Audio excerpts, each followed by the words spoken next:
South India shopping mall the wedding మంత్ర సరికొత్త wedding collection. ఎన్నో successful movies ఎన్నో భాషల్లో చేసిన మీరు 5 years గ్యాప్ తర్వాత మళ్ళీ హరిహర వీరమల్లు తెలుగు సినిమాతో ముందుకొస్తున్నారు. ఈ సినిమా మొదలైన తర్వాత 3 కరోనాలు క్రాస్ చేసాం. పవర్ స్టార్ పవన్ కళ్యాణ్ గారి బిజీ షెడ్యూల్స్ తోటి ఆయనతోటే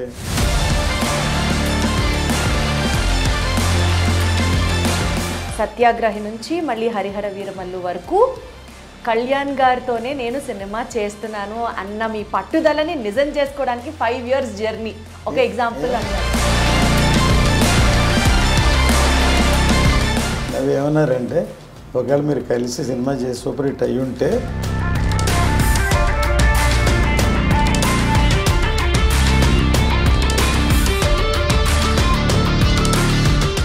ఈ సినిమాలో పవన్ కళ్యాణ్ గారి కనెక్షన్ ఎంతవరకు మీరు అబ్జర్వ్ చేశారు? 100 మందిలో ఒకళ్ళు ఇరుక్కుంటే మనం బాలచంద్రుడో లేకపోతే అభిమన్యుడో అలా చూసాం కదా, వీర విహారం చేసినట్లు ఉంది అది యాక్చువల్గా.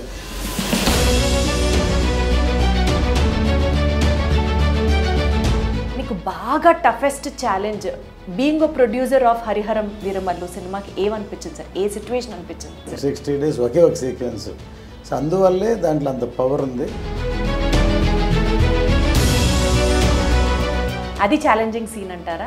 అన్ని కెమెరాలతోటి అన్ని రోజులు షూట్ చేసిన అది చూసి ఎడిట్ చేయడానికే 3 months పట్టింది. వా, ఒక్క సీన్ ఎడిట్ చేయడానికి 3 నెలలు.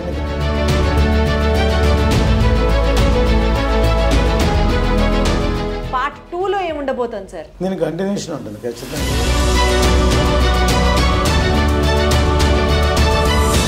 రిస్క్ లాగా అనిపించలేదా సార్? పవన్ కళ్యాణ్ గారి మార్కెట్కి ఇది పెట్టచ్చు ఉండొచ్చు అని మీరు ఒక స్టెప్ ధైర్యంగా వేసారా? మొదటి నుంచి ఒక్కోసారి నాలోనే ఒక వార్ జరుగుతుంది లోపల. బేసిక్లీ నేను ప్రొడ్యూసర్నే, టెక్నీషియన్.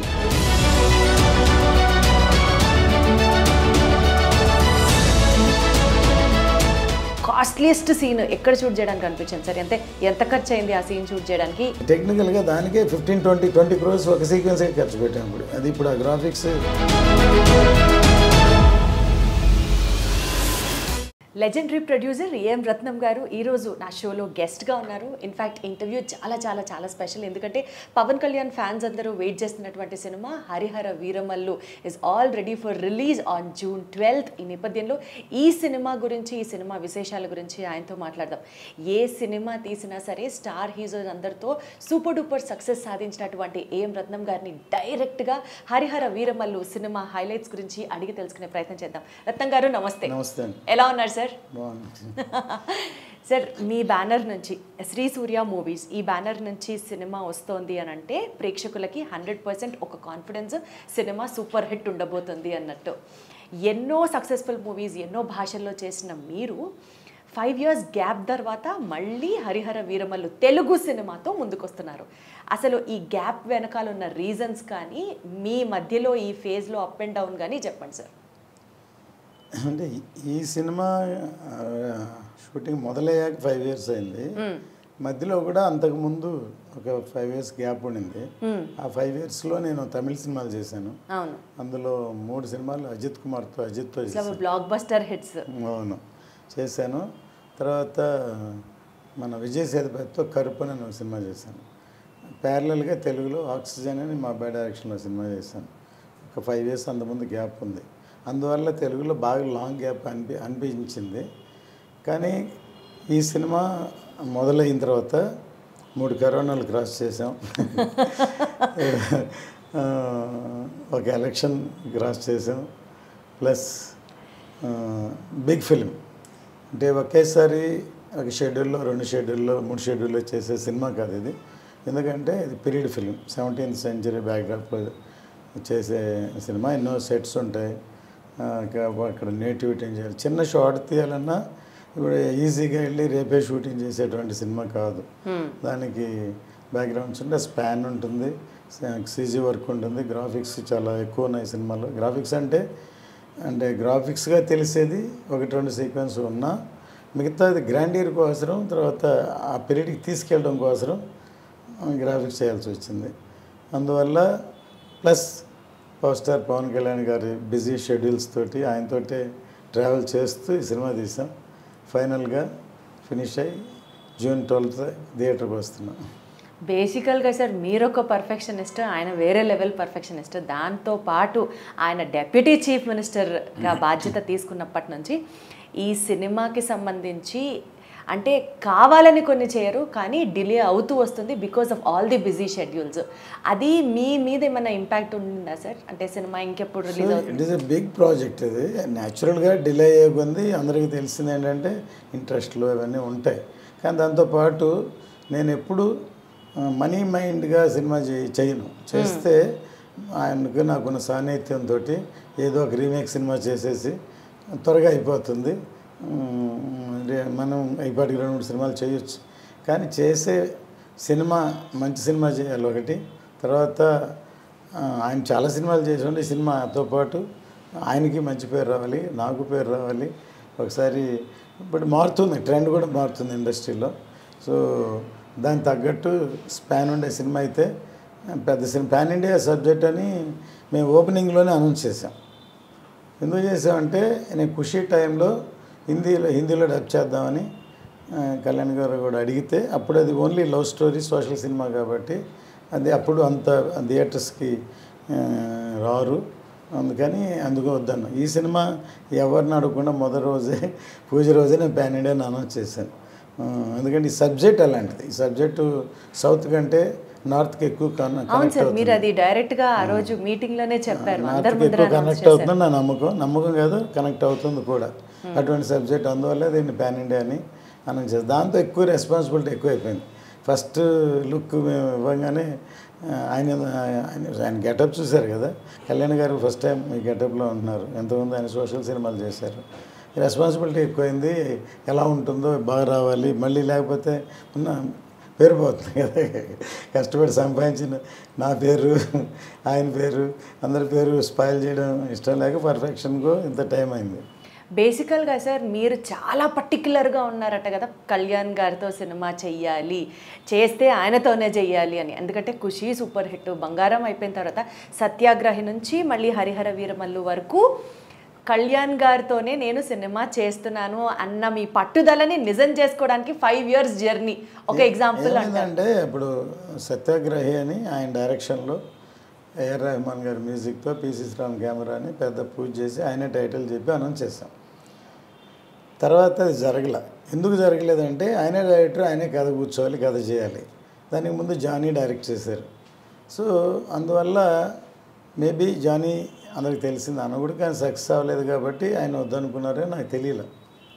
సరే, నాకు ఇప్పుడు లేటెస్ట్గా అనిపించింది ఏంటంటే, నేను మొన్న ఒకసారి కళ్యాణ్ గారిని కలిసినప్పుడు, సార్ నేను అప్పట్లో మిమ్మల్ని కలవలేదు, ఒకవేళ నేను కలిసి ఉంటే ఖచ్చితంగా చేసేవాడిని సార్, నేను ఇవన్నీ చూడండి పెద్ద హిట్ అయి ఉండేది అంటే నవ్వు ఏమన్నారంటే, ఒకవేళ మీరు కలిసి సినిమా చేసి సూపర్ హిట్ అయ్యి ఉంటే నేను అమెరికన్ లాగా సినిమాలే చేసుకుంటూ ఉండేవాడిని, పాలిటిక్స్లోకి వచ్చి ఉండేవాడిని కాదు. అంటే పవన్ కళ్యాణ్ గారు పాలిటిక్స్లో రావడానికి తెలియకుండా ఒక ఫోర్స్ కారణంలో మీరు కూడా ఉన్నారన్నమాట. అంటే ఆయనకి ఎప్పుడు నాకు లాంగ్ జర్నీ 2 దశాబ్దాలతో కూడా ఆయనకి నాకు చాలా ఇష్టం. ఎందుకంటే సినిమా ఆర్టిస్ట్గా కాదు, ఒక వ్యక్తిగా ఆయన ఆశయాలు, ఆయన భావాలు, ఆయన అవన్నీ నాకు బాగా ఇష్టం. సో ఆయన ఎప్పుడు ప్రజాసేవ చేయాలనే ఉద్దేశంతో ఉంది సినిమాల కంటే. ఆయన ఎప్పుడు నేను చెప్పడం కాదు, బై పవర్స్ నేను సినిమాలకు వచ్చాను కానీ అని చెప్తూ ఉన్నారు. యాక్చువల్గా అది నిజం. కానీ వచ్చారు కాబట్టి ఆయన చేయాలి. ఆయన సినిమాల్లో కూడా ఆయనకి బాగా కనెక్ట్ అయితేనే అది ఆ సినిమా బ్రహ్మాండంగా ఉంటుంది, లేకపోతే అలా ఉంటుంది. సో ఆయన దాంట్లో నుంచి ఇది కరెక్ట్ కాదనుకుని మళ్ళీ డైరెక్షన్కి వెళ్ళారేమో. డైరెక్షన్ ఒకవేళ సక్సెస్ అంటే ఆ ప్రొఫెషన్లో అలా ఉండిపోయేవారేమో. కానీ అది కాకపోతే దానికి సినిమాల కంటే నాకు ఆయనకి ప్రజాసేవ ముఖ్యం కాబట్టి ఆయన రాజకీయాల్లోకి వెళ్ళారు. అదే దాన్ని మాత్రం వదలకుండా పట్టుబట్టి కష్టపడ్డారో నేను వేరే ప్రత్యక్షంగా చెప్పక్కర్లేదు.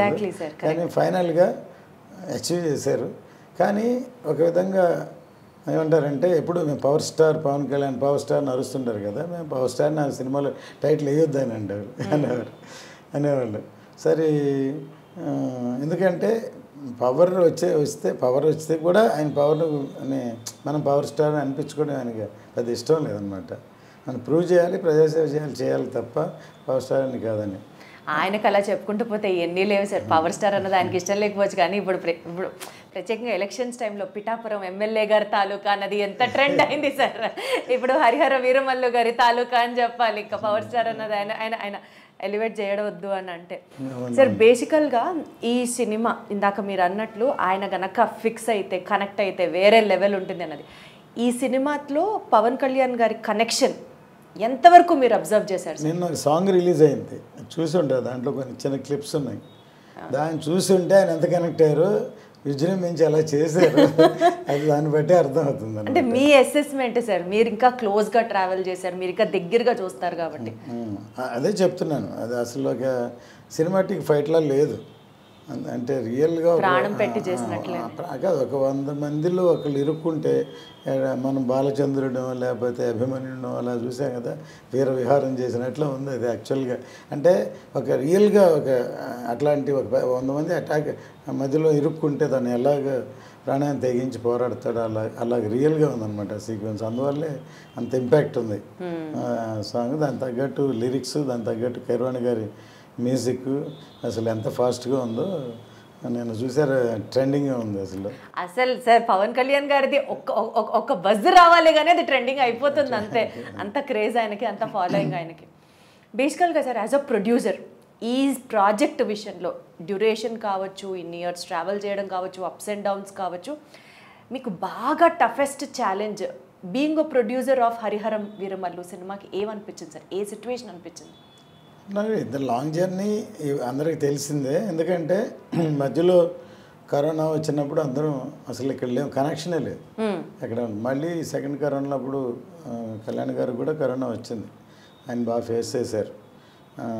చాలామంది ఆయన రికవర్ అవ్వాలని మేము అనుకున్నాం, టైం పట్టింది.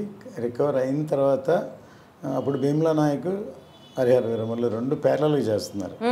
అప్పుడు ఆఫ్టర్ కోవిడ్ అంత ఇమ్మీడియట్ రికవర్ ముందు ఒక సినిమాని ఫినిష్ చేసి దాని ముందు అది రిలీజ్ చేద్దాం, తర్వాత చాలా టైం బట్టి తర్వాత మా షూటింగ్ వచ్చారు. వచ్చిన ఆ సీక్వెన్స్ తోటి అసలు అప్పుడే సినిమా అయిపోవాలి, కానీ ఆ సీక్వెన్స్ చాలా ఇంపార్టెంట్. అది దాదాపు 60 డేస్ చేసాం, అందులో దాదాపు 45-50 డేస్ కళ్యాణ్ గారు ఉన్నారు ఒకే సీక్వెన్స్. ఇంతవరకు మేబీ హిస్టరీ అవ్వచ్చు. ఒక సీక్వెన్స్ ఒక క్లైమాక్స్ చేసిన 10 రోజులు 15 రోజులు చేస్తాం, 60 డేస్ ఒకే ఒక సీక్వెన్స్. సో అందువల్లే దాంట్లో అంత పవర్ ఉంది. మేబీ అక్కడ రామోజీలో షూట్ చేస్తే అక్కడ ఒక హిల్ ఉంది, 4:30కి లైట్ పోద్ది, 4:30 సాయంత్రానికి 4:30కి. జనరల్గా 4:30 to 6 ఒక సాఫ్ట్ లైట్ ఉంటుంది. అప్పుడు బాగా ఫాస్ట్గా హార్ష్గా ఉన్నప్పుడు అందరూ టైర్ చేయలేరు, ఎక్కువ వర్క్ జరుగుతుంది. అలాగే అన్ని రోజుల్లో డైలీ 1.5 hours 2 hours పోతే అది 50 రోజుల్లో అదో 15 రోజులు 20 రోజులు పోయినట్టే లెక్క. అంతే అంతే. అంటే అటువంటి లొకేషన్ మేము చూస్ చేసాం, అక్కడ ఒక టాప్ హిల్లో ఉండాలని అవుట్డోర్. సో అందువల్ల బాగా టైం పట్టింది. అది ఛాలెంజింగ్ సీన్ అంటారా? ఛాలెంజింగ్ అని కాదు, దాన్ని బాగా కష్టపడి డీటెయిలింగ్గా తీయాల్సిన సీన్ అది. అది అంత కష్టపడినందుకు దాన్ని అన్ని కెమెరాలతోటి అన్ని రోజులు షూట్ చేసిన అది చూసి ఎడిట్ చేయడానికే 3 months పట్టింది. ఒక్క సీన్ ఎడిట్ చేయడానికి 3 నెలలు. అన్ని కెమెరాలు ఉన్నాయి, అన్ని షాట్లు ఉన్నాయి, అంత ఉంది. దాన్ని అన్ని చూడాలి, సెలెక్ట్ చేయాలి, దాన్ని చేస్తేనే ఒక గ్రిప్ రావాలి కదా ఆ సీక్వెన్స్కి. 5 ఏళ్ళు ఎందుకు పట్టిందో ఇప్పుడు అర్థమవుతుంది సార్ మాకు. ఈ సినిమా స్టార్ట్ చేసినప్పుడు సినిమాకి దర్శకత్వం వహించింది క్రిష్ గారు. తర్వాత ఆయన తప్పుకొని మీ అబ్బాయి జ్యోతి గారు డైరెక్షన్ డిపార్ట్మెంట్ ఆయన ఓన్ చేసుకోవడం జరిగింది, ఆయన లీడ్ చేయడం జరిగింది. సరే, ఇది ఎందుకు జరిగింది అన్నది ఫస్ట్ క్వశ్చన్ అయితే, జ్యోతి గారు హ్యాండిల్ చేయడం ఇంత పెద్ద ప్రాజెక్ట్ అన్నది యాజ్ అ ప్రొడ్యూసర్గా ఇది ఒక రిస్కీ ఫేజ్ అని మీకు అనిపించిందా, అనిపించలేదా? లేదండి, ఇదన్నీ ఏమంటారంటే బై నేచర్ ఇది ఫేట్ అనమాట. ఇది మేము తను చెయ్యాలని మా అబ్బాయి అని లేకపోతే అని అనుకోలేదు. ఒక విధంగా తను ఈ కరోనా దాటి క్రిష్ గారు లాంగ్ జర్నీ చేసి వెయిటింగ్ అయ్యండి, ఆయనకి వేరే ప్రాజెక్ట్స్ ఉండి ఎవరికైనా సర్వేలు ఉంటుంది కదా, దాంతో వెళ్ళడం తను ఒక విధంగా కాపాడినట్టే అవుతుంది ప్రాజెక్ట్ని. ఒక విధంగా తప్పుకోవడమా? ఆయన తప్పుకోవడం కాదు, మా జ్యోతి ఎంటర్ అవ్వడం, ఆయన తప్పుకోవడం కాదు. తప్ప అలానో, ఎందుకంటే ఒక విధంగా ఈ ప్రాజెక్టు ఈ లైన్ ఈ ఇన్స్పిరేషన్ స్టార్ట్ అవ్వడం మెయిన్ క్రిష్ గారే. ఆయన అసలు మేము ఫస్ట్ వేదాళం అనే సినిమాని రీమేక్ చేద్దాం అనుకున్నాం. అప్పుడు ఫస్ట్ ఒక డైరెక్టర్ సరే కుదరలేదు. తర్వాత ఫస్ట్ ఎలక్షన్ వచ్చింది. ఆ మధ్యలో ఒకసారి కృష్ణ గారు నాకు బాగా పరిచయం ఉంది. ఫస్ట్ గమ్యం సినిమాని చూసి నేను అప్పుడు తమిళ్ రైట్స్ కొనుక్కుని అప్పటి నుంచి పరిచయం. తర్వాత నాకు ఫోన్ చేశారు, ఆయన మణికర్ణిక సినిమా షూటింగ్ జరుగుతున్నా, సరే ఒకసారి మిమ్మల్ని కలుస్తాను, దగ్గర ఒక లైన్ ఉందని బాంబే నుంచి వచ్చి ఒక 1 అవర్ నాకు లైన్ చెప్పారు. లైన్ నాకు బాగా నచ్చింది. సరే విన్నాను, అది కళ్యాణ్ గారు చేస్తేనే బాగుంటుందని ఆయన చెప్పారు. సరే ఇది ఇట్లా ప్రాజెక్ట్ అవుద్ది అనుకోలేదు అప్పుడు. తర్వాత ఆయన ఎలక్షన్ అయిపోయిన తర్వాత ఏం చేద్దాం అని అడిగితే, ఇంకొక ప్రొడ్యూసర్ ఎవరైనా సరే ఇలాంటి సబ్జెక్ట్ కావాలని కోరుకోరు, చెప్పరు. అదే సినిమాని రీమేక్ చేసేద్దాం అంటే ఫాస్ట్గా అయిపోయేది మీరు అన్నట్టు. కానీ నేను చెప్పాను, ఇలాంటి ఒక లైన్ ఉంది, కృషి గారిని చెప్తాను నేను పిలిస్తే అప్పుడు ఆయన నా మీద కృషి గారే చెప్పారు, ఆయన జడ్జిమెంట్ నేను నమ్ముతాను అని చెప్పి కృషి గారికి చెప్పారు. అలా స్టార్ట్ అయింది అనమాట ఈ ప్రాజెక్టు. స్టార్ట్ అయింది. దాని తర్వాత ఫస్ట్ కోవిడ్, సెకండ్ కోవిడ్ ఇవన్నీ క్రాస్ అయ్యి టైం పట్టింది. దానివల్ల లేట్ అవుతుంది ప్రాజెక్ట్. చాలా సంవత్సరాలు అవ్వడంతో తనకు వేరే కమిట్మెంట్ ఉందని తర్వాత తనే చెప్పి తన ఇష్టపరంగా తన జ్యోతిని చేయమని దాన్ని జ్యోతి గారు రెస్పాన్సిబిలిటీ తీసుకున్నప్పటి నుంచి ఇంకా ఎంత అంటే ఒక డైరెక్టర్ ఒక ప్రాజెక్ట్ని సగం కాలం నడిపించిన తర్వాత ఆ బాధ్యత తీసుకోవడం అనేది ఇంకా ఎక్కువ ప్రెషర్. అసలు యాక్చువల్గా మేము ఫుల్ కథని ఇంకా ఇంకా రాలేదు, ఏ చేద్దాం అనుకున్నాం. సరే టైం డ్యూరేషన్ అవ్వడం, తర్వాత ఎక్కువ సీక్వెన్స్ని ఆల్రెడీ ప్రీ క్లైమాక్స్గా ఇప్పుడు వాడింది అంతవరకు ఉంది. ఫస్ట్ హాఫ్లో చేసాం, ఇంతవరకు చేసాం.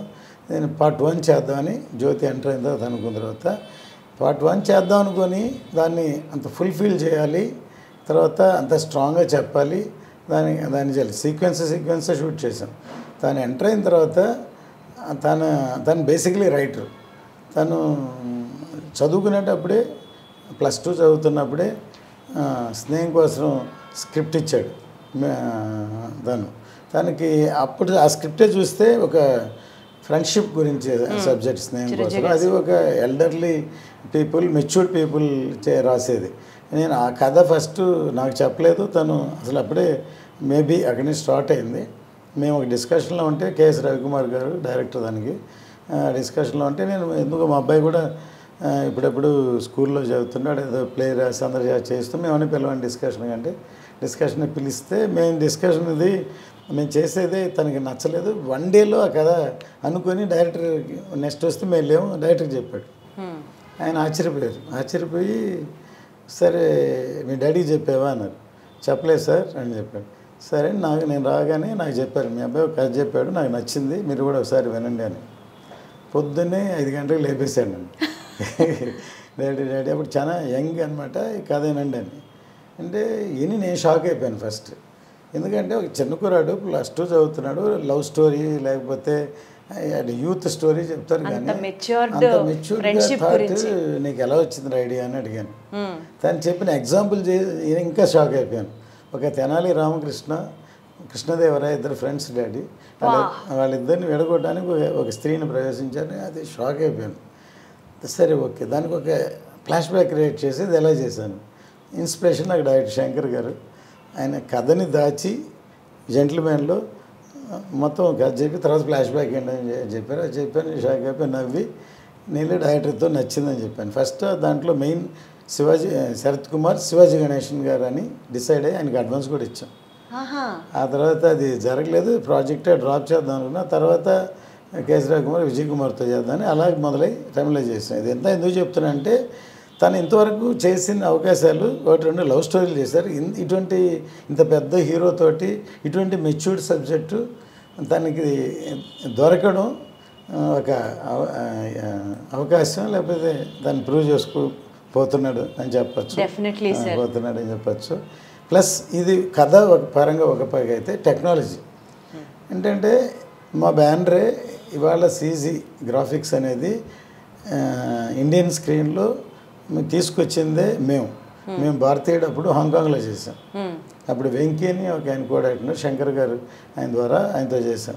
ఆ తర్వాత ఇండియన్ ఆర్టిస్ట్ అని వాళ్ళని మేము చిన్న చిన్న వర్క్లు ఇచ్చి మా కంపెనీ మేమే డెవలప్ చేసాం. వాళ్ళని నేను మన శ్రీనివాసన్ కమల్ కണ്ണన్ వెళ్ళిన శంకర్ గారికి పరిచయం చేశాను. ఎందుకంటే ఆయన ఇప్పుడు హాలీవుడ్ ఫారిన్ సార్ వీళ్ళు చాలా బాగా చేస్తారు సార్ ప్లీజ్ అని మా బాయ్స్ సినిమాలో వాళ్ళకి వెబ్సైట్ ఆయన బాగా నచ్చేసి అక్కడి నుంచి శంకర్ గారితో ట్రావెల్ చేయడం మొదలు పెడితే అక్కడి నుంచి రాజమౌళి గారి మగధీర అక్కడి నుంచి ఇక్కడికి అడాప్ట్ అయ్యారు. Maybe I'm feeling proud. ఎందుకంటే ఇవాళ నార్త్ ఇండియా కంటే సౌత్ ఇండియాలో టెక్నికల్గా అడ్వాన్స్గా వేరే లెవెల్ బాహుబలి, త్రిబులార్లు, లేకపోతే మగధీరాలు, లేకపోతే ఇప్పుడు హరిహర వీరమల్ లాంటి సినిమాలు టెక్నికల్గా అడ్వాన్స్గా రావాలంటే నేనే ఒక గ్రాఫిక్స్ యూనిట్ ఒక పెద్ద స్టూడియో పెడదామని ముందే ప్లాన్ చేసి హాలీవుడ్లో ఒక ఎక్విప్మెంట్ కూడా అప్పుడు అడ్వాన్స్ ఇచ్చాను నేను. కానీ అది జరగలేదు. కానీ ఇప్పుడు చెప్తున్న ఈ సినిమా తర్వాత ఒక ఫిలిం ఇన్స్టిట్యూట్ ప్లస్ ఒక స్టూడియో ఒక గ్రాండ్ లెవెల్గా ఫ్యూచర్ టెక్నాలజీ వచ్చేటట్టు చేయాలని, అంటే ఫుల్ టైం దాంట్లోనే ఉండి చేయాలని ఒక అంబిషన్. అది మేబీ జరుగుతుందో జరగదో బట్ మై అంబిషన్ అనమాట. ఒక స్టెప్ అయితే ఒక ఆలోచన ఫిక్స్ చేయడంతో అయితే ఒక ఇనిషియేషన్ స్టార్ట్ అయిందనే చెప్పచ్చు. Wonderful sir. సార్ బేసికల్గా ఈ first part sword versus spirit అని చెప్పి స్టార్ట్ చేస్తున్నారు. సో ఇక్కడతో స్టోరీ ఏంటి అన్నది తెలియకపోయినా బట్ స్టిల్ ఎంత ఇగ్నైటెడ్గా ఉంటుందో మాకు అర్థమవుతుంది. పార్ట్ 2లో ఏముండబోతుంది సార్? దీనికి కంటిన్యూషన్ ఉంటుంది ఖచ్చితంగా. ఇది ఎందుకంటే ఇది అబ్రప్ట్గా అన్ఫినిషింగ్గానే అవుతుంది. ఏం జరుగుతుందని క్యూరియాసిటీ. బాహుబలి కట్టప్ప ఎందుకు చంపాడు అలాంటిది ఒక ఇంట్రెస్టింగ్ ట్విస్ట్ ఇందులో కూడా ఉంటుంది అనమాట. అందుకని సెకండ్ పార్ట్లో ఏమవుతుంది అనేది ఉంటుంది అని డెఫినెట్ క్యూరియాసిటీ ఉంటుంది. ఇప్పుడు ఈ స్వర్డ్ వర్సెస్ స్పిరిట్ అనే క్యాప్షన్ మా జ్యోతే చేశాడు. అంటే ఇప్పుడు ఎంటర్ అయిన తర్వాత ఇది ముందు మామూలుగా ఒక కథలాగా అనుకున్నాం. తర్వాత దానికి వేరే ట్రీట్మెంటు, వేరే ట్రావెలింగ్, వేరే ఇవన్నీ, తర్వాత అసలు ఈ కథ ఇతివృత్తం ఏంటి అనేది బిగినింగ్ ఇన్ బిట్వీన్ కథను కూడా మళ్ళీ ఇప్పుడు అప్సెట్స్ అప్పుడు తీసాం. దాన్ని తనే చేశాడు. ఇప్పుడు రేపు పొద్దున సినిమా అయిన తర్వాత కృషి గారు చూపిస్తాం. ఆయన కూడా ఆయన అనుకున్న కథకి దీనికి ఎంత తేడా ఉందనుకుంటారు. మారిందా సార్? అంటే మధ్యలో డైరెక్టర్ మారిన తర్వాత స్టోరీ లైన్ కూడా మారిందంట. లైన్ అదే దానికి వెళ్ళే ట్రావెలింగ్ ట్రీట్మెంట్ చెప్పే విధానం అన్ని మారిపోయింది. డెఫినెట్లీ ఒక్కొక్కరికి డిఫరెన్స్ ఉంటుంది కాబట్టి. సార్ బేసికలీ ఇది చాలా హై బడ్జెట్ ఫిల్మ్ అన్నది అర్థమవుతుంది. పాన్ ఇండియా సినిమా అంటే తెలుస్తుంది. రిస్క్ లాగా అనిపించలేదా సార్? పవన్ కళ్యాణ్ గారి మార్కెట్కి ఇది పెట్టచ్చు ఉండొచ్చు అని మీరు ఒక స్టెప్ ధైర్యంగా వేసారా? ఆ ఫీలింగ్ ఉండిందా? అప్పుడు కాదు, ఎప్పుడూ ఉంటుందండి. ఎందుకంటే ఇప్పుడు రెండు విధాలు సినిమా తీయడం నేను ఎప్పుడు చెప్తాను. ఒకటి ఒక హీరోని మార్కెటింగ్ ఉన్న ఎనీ హీరో, నేను తమిళ్లో తీసాను, తెలుగులో తీసాను, హిందీలో కూడా తీసాను. వాళ్ళకి ఏం మార్కెట్ ఉందో, ఎంత బడ్జెట్, ఎంత సేలబిలిటీ ఉందో దాని ప్రకారం సినిమా తీయడం అదొక అసెస్మెంట్. ఇంకోటి స్క్రిప్ట్ ఏం డిమాండ్ చేస్తుందో అంతవరకు మ్యాక్సిమం ఎక్స్టెండ్ చేస్తాం. అప్పుడు ఏమవుతుందంటే అంత రేంజ్కి అమ్మలేం. మనం చేసాం కానీ ప్రీవియస్ ఎవరైనా సరే ప్రీవియస్ బిజినెస్ ఎంత, ఆ హీరోతో ఎంత అయింది, దానికంటే ఒక 10% ఎక్కువ కొనడానికి మేబీ కాంబినేషన్, లేకపోతే ఈ బ్యానర్లు బాగా తీస్తా లేకపోతే అని అనుకుంటారు. కానీ మనం దాని మించి ఖర్చు పెడితే అది నిలబెట్టి దాన్ని ఇప్పుడు దాకా అది బాగుంటుందని మన రేపొద్దున ట్రైలర్స్ ఇవన్నీ ఆ కలరంతో వచ్చే నమ్మకం క్రియేట్ చేశాక బిజినెస్ చేయాలి. నేను ఫస్ట్ టైం సౌత్ ఇండియాలో, అంతకుముందు అవుట్రేట్ ఆర్ డిస్ట్రిబ్యూషన్ ఈ రెండే ఉండేవి. మన తమిళ్లో కానీ తెలుగు కానీ సౌత్ ఇండియాలో డిస్ట్రిబ్యూషన్ కానీ అవుట్రేట్ కానీ. ఫస్ట్ ఎంజీ అని తీసుకొచ్చింది సౌత్ ఇండియాలో. నేను హిందీ సినిమా చూసి ఎందుకు ఎంజీ తీసుకొచ్చా అంటే మనం బాగా ఖర్చు పెట్టి సినిమా తీస్తాం, అంత రేంజ్కి అమ్మలేము. కానీ సినిమా రిలీజ్ అయ్యాక హిట్ అయ్యాక వాళ్ళ బయర్కి వాళ్ళ డబ్బులు వాళ్ళకి వచ్చాక, కమిషన్ వర్కౌట్ అయ్యాక వచ్చాక 50-50 అని ఎంజీ తీసుకొచ్చాను. ఆ తర్వాత మన తెలుగులో ఇంకొక అడ్వాన్స్గా నేను చేయలేదు, ఎన్ఆర్ఐ వరకు వెళ్ళింది. ఎందుకంటే నాన్ రికవరబుల్ అడ్వాన్స్ కింద డిస్ట్రిబ్యూషన్కు ఇంకొక పరిమాణం. డిస్ట్రిబ్యూషన్ అంటే రిస్క్ ప్రొడ్యూసర్స్ ఫేస్ చేయాలి, ఎన్ఆర్ అయితే ఫేస్ చేయరు. సక్సెస్ అయితే ఓన్లీ కమిషన్ అని నాన్ రికవరబుల్ అడ్వాన్స్. కానీ అది ఎందుకంటే వాల్యూమ్ పెరిగిపోయింది బాగా, లక్షల్లో ఉంది, కోట్లకి వెళ్ళి 100 కోట్లకి వెళ్ళిపోయింది. సో అలాగే 20% కమిషన్ వస్తేనే that is it self recovery అయిపోయినట్టే లెక్క. రికవరీ అయిన తర్వాత ప్రాఫిట్ వచ్చేసినట్టే. అందుకని ఎన్ఆర్ఐ తెలుగు, మళ్ళీ తమిళ్లో కూడా ఎన్ఆర్ఐ లేదు, ఓన్లీ తెలుగులో ఉంది. సో ఎందుకంటే నేను హై బడ్జెట్లో మొదటి నుంచి ఒక్కోసారి నాలోనే ఒక వార్ జరుగుతుంది లోపల.